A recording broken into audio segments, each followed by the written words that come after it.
Hi, I am Mohammed, an Excel expert.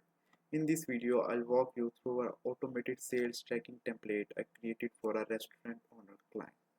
So basically, the client reached out to me with some messy data that was not easy to pull insights out of it.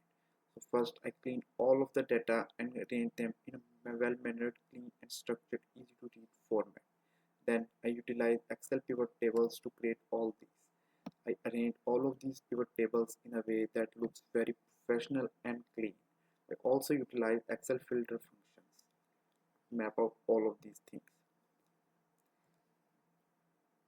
The biggest challenge while creating this is that automate all of these tables at once.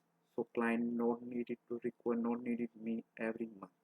So that's why I write a custom Excel code to refresh all of these tables after inputting a sales dash new data. As you can see, this refresh button automates all of these refresh all of these tables in just one click, like that. It's a simple and a same sheet. I created these visuals as well for the client. As you can see, there are a lot of pivot tables that he requires.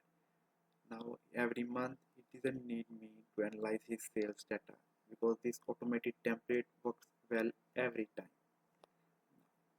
If you are looking for automating your Excel task or streamline it, I would love to help.